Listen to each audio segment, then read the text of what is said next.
जय माता दी। आज हम जानेंगे चैत्री नवरात्रि 2026 यानी 5वें दिन की पूजा के बारे में।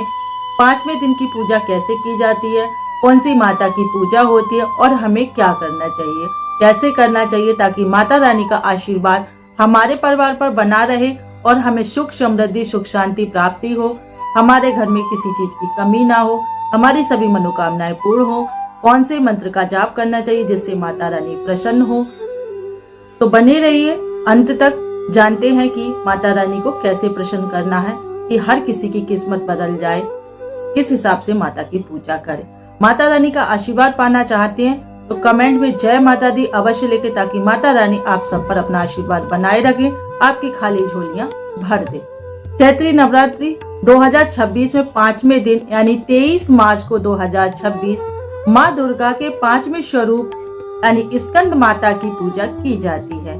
इस दिन सुबह जल्दी उठकर स्नान करें, माता को पीले रंग के वस्त्र व पीले रंग के फूल अर्पित करें और पीले रंग की मिठाइयाँ जैसे केसर वाली या खीर या केले का भोग लगाएं। ये माता के लिए अति प्रिय है। ऐसा करने से सभी मनोकामनाएं पूर्ण होती हैं। वो कौन सा मंत्र है वो आगे हम बताएंगे, जिसके करने से आपका भाग्य बदल सकता है। माता को कमल का फूल भी बहुत प्रिय है। अगर हो सके, अगर संभव हो तो माता रानी को कमल का फूल अर्पित जरूर करें, जिससे आपकी सभी मनोकामनाएं पूर्ण हो जाती हैं। माँ प्रसन्न होती है तो आशीर्वाद तो देती ही है। चैत्री नवरात्रि यानी 5वें दिन 2026 में माँ स्कंद माता की पूजा की जाती है। तो वो तिथि क्या रहेगी? 23 मार्च सोमवार का दिन होगा और 5वां दिन होगा। पूजनीय देवी माँ स्कंद माता यानी भगवान कार्तिकेय की माता कहा जाता है उन्हें। वो भगवान कार्तिकेय की माता है। उनके लिए शुभ रंग पीला है और भाग्य प्रसन्नता का प्रतीक है, यानी कि वो भाग्य को बदलती हैं, आपके लिए प्रसन्नता प्रदान करती हैं। ऐसी वो माता है, उनका ऐसा महत्व है। भोग हमें किस चीज का माता रानी को लगाना चाहिए हम पहले भी बता चुके हैं, फिर से एक बार बता देते हैं। पीले रंग की मिठाइयाँ या फिर खीर या फिर केले का भी आप भोग लगा सकते हैं। इनमें से तीनों चीजों में से जो आपके पास हो उसी का माता रानी को भोग लगा। माता रानी का महत्व क्या है, वो माता रानी हमें क्या सुख समृद्धि देती है?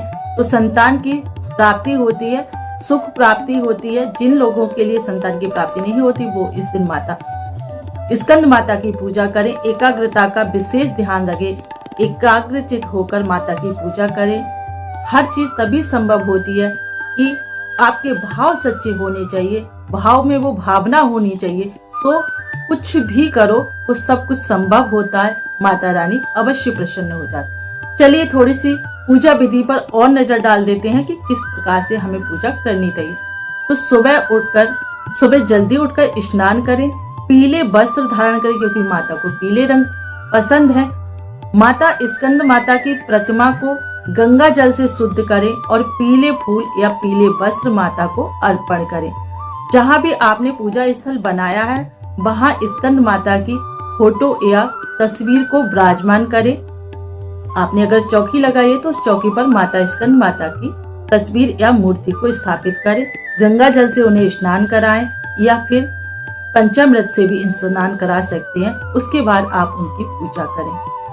रोली, चावल, अक्षत, धूप, दीप, नैवेद्य भोग में तो आपको वही माता को केले का भोग लगाएं या फिर खीर या केसर वाली खीर या फिर पीले रंग की मिठाइयाँ उन्हें अर्पित करें। माँ को बहुत पसंद है तो माता प्रसन्न होती है ऐसा करने से। घी का दीपक प्रज्वलित करें माता के सामने, जहाँ आपने माता को विराजमान किया है वहाँ घी का दीपक प्रज्वलित करें। धूप लगाएं। दुर्गा सप्तशती का पाठ भी कर सकते हैं। अगर आप 13 अध्याय का प्रतिदिन पाठ कर रहे हैं तो प्रतिदिन आपको 13 अध्याय करने हैं, और आप एक दिन में 2 या 3 अध्याय का पाठ कर रहे हैं तो आप उस तरीके से भी 13 अध्याय 9 दिन में पूरे कर सकते हैं। और आप नहीं कर रहे हैं तब भी आप दुर्गा सप्तशती का जो आपको अच्छा लगे उस पाठ का पाठ कल कर सकते हैं। स्कंद माता के लिए प्रसन्न करने के लिए कौन सा जो मंत्र है जिससे आपकी किस्मत बदल सकती है, तो उस मंत्र के लिए जान ले। ओम स्कंद माताए नमः ये मंत्र है। इसका आपको 108 बार माला का जाप करना है, यानी कि एक माला का आपको जाप करना है। कपूर या दीपक से माता की आरती करें। जब आपका पूजा हो जाए, जो भी आप दुर्गा चालीसा, दुर्गा सप्तशती, जिस तरीके से आप नवरात्रि में पूजा करते आ रहे हैं, उस तरीके से पूजा के बाद आपको लास्ट में कपूर से आरती माता की जरूर करनी चाहिए।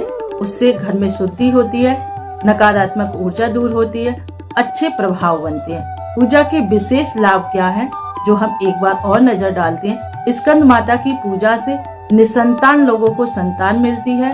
दंपतियों को संतान सुख की प्राप्ति होती है, यानी जिनके पास संतान नहीं, भाव में माता की सच्ची भावना से यदि आप माँ को स्मरण कर रहे हैं तो आपको संतान की प्राप्ति हो सकती है। लेकिन वही बात है कि आपके भाव सच्चे होने चाहिए।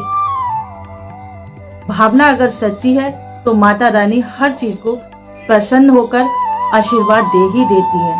तो इस तरीके से आपके लिए नवरात्रि की पूजा करनी चाहिए, तो उन्हें संतान मिलती है और बच्चों के स्वास्थ्य में सुधार आता है। जिनके बच्चे बीमार हैं या आप जिस भावना से माता को पूज रहे हैं, वो उस भाव से आपकी मनोकामना अवश्य पूरी करेंगे। माता की जानकारी, पूजा विधि आपको अच्छी लगी हो तो लाइक कमेंट जरूर करें। वीडियो को शेयर करना बिल्कुल ना भूलें। ऐसी सटीक जानकारी के लिए हमारे चैनल को अभी सब्सक्राइब करें। कितना ज्ञान 2 के लिए कमेंट में जय माता दी लिखना बिल्कुल ना भूलें। फिर मिलते हैं नेक्स्ट वीडियो में, तब तक के लिए जय माता।